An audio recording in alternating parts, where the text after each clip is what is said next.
everybody. Thank you for sticking around. We're talking about Orlando and some of the issues attendant there too.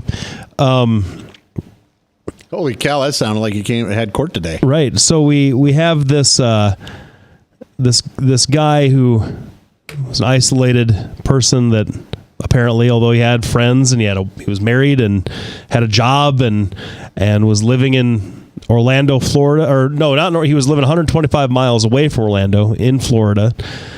For all intents and purposes, had a pretty good life and kills a bunch of people. The motivation for this, what we're discussing, and it does seem, at least in some of the reporting as facts and things have been coming in, the motivation is not quite as clear cut as we thought initially. He did in a 911 call pledge allegiance to ISIS. I don't know what that means. I mean, I don't know if he met somebody from the Islamic State, and that, you know what I'm saying, like that. Well, is one nation under God? The San Bernardino couple did that too, right before they went off. But there's also been reporting that this guy was leading a secret, possibly homosexual life, hated homosexuals, was maybe conflicted about his own sexuality. We've seen that movie before with closeted gay men and women who can't handle their own sexuality and then react violently to other people who are open about their own. So what I'm saying is we don't know for sure 100%. It definitely looks like an act of Islamic terrorism. Which is how it's been reported. But we're talking about the social media aspect of it. I don't know. I mean, we can't blame social media except to say that now these sorts of ideas, this sort of inspiration is at the fingertips of anybody who's looking for it. Absolutely. It has proliferated to the point that I think President Obama, it's either President Obama or Hillary Clinton said that the threat is metastasized, that it's everywhere at this point. There's no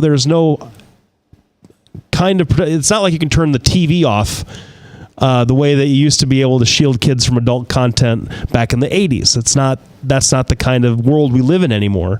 And that's why I think that this idea of like the fighting the ideology, which you always heard me criticize, because there is no fighting ideology. It's not possible. We've had integration and no slavery and the 13th Amendment since 1865 in this. Well, not integration, no slavery. You know what I mean? But we've been arguing those points since 1865, 1964, and we still have people in this country that think black folks should be slaves. There is no way that or should go back to Africa. There is no way to kill off hateful, disgusting ideologies like this, because the human mind just is going to do that. You know this better than anybody. You could send in the 3rd Infantry to kill every single member of Islamic State. We could do that. We have the power as a country to do that. We could drop a bomb. We could drop an atom bomb on the area and wipe them all out, and they would repopulate within a month. It's the ideology. I don't think it'd be. But that's where your focus is. That's what you want to defeat. I don't think it's possible. How are we going to do it? If you know, not to put you on the spot. Well, the truth is, I don't think you can stop it. One of the things, they had this guy go. Remember last summer they had this guy walk up filming it with a gun and shot the reporter. Remember that? Yep. These people had zero situational awareness. You have to be situationally They're doing aware. their job. Yeah, I know. But you still, honest to God, when I ran for Congress, I always kind of thought some of these guys are paranoid. And I'm going to tell you they're not. You always have to be aware. The thing that I am concerned about, and this is going to make people irritated on the right, and I think on the left, if you start doing what the Chinese, the Russians, and the Europeans, and the Africans, and the Australians, and the Filipinos, and the Malaysians do by turning off social media, by arresting those that say things you don't like, then why are we here in America? Yep. We are freedom. We are the light of the world. And the bottom line is we'll come up with a solution at some point. The trick is, I think that if you are spouting hate and threats and you go and get investigated, I think at that point you need to be watched. And I don't have a problem with that. I mean, we have watch lists all the time. We have do not fly lists. If you're spouting that stuff, you need to be on a list where everybody's watching you, right? I don't think limiting the number of rounds is going to help, because this guy fired off about 300 rounds. That's 4 boxes of ammo.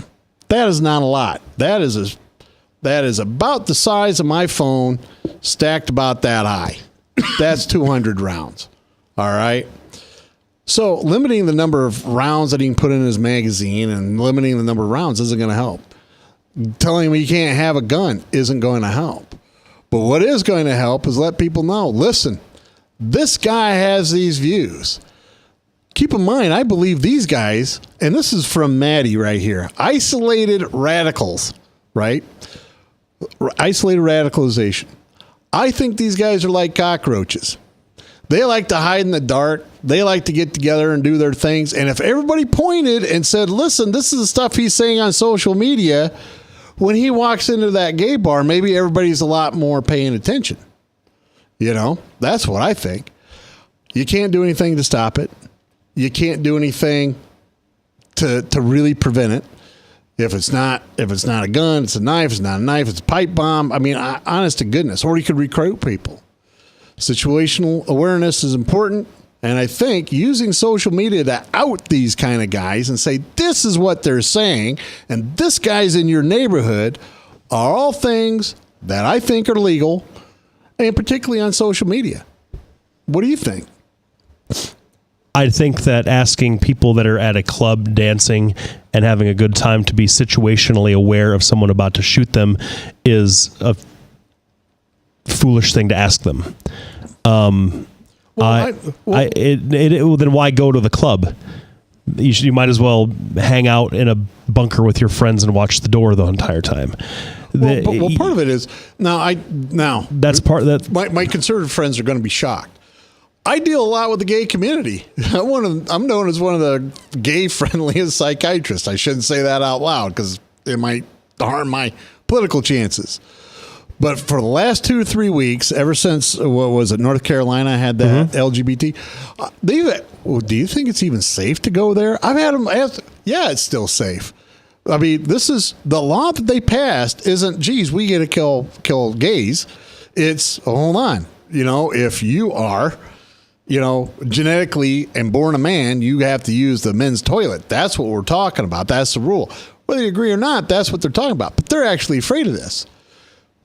You really need to be aware when you're in a gay bar that you're going to be a target. ISIS has said this right from the beginning. I think it's crap, but you have to be situationally aware. Now, I've taken this whole segment. We're going to be back right after this break. We're going to continue about social media, the FBI, what we can do, any common ground that we might have.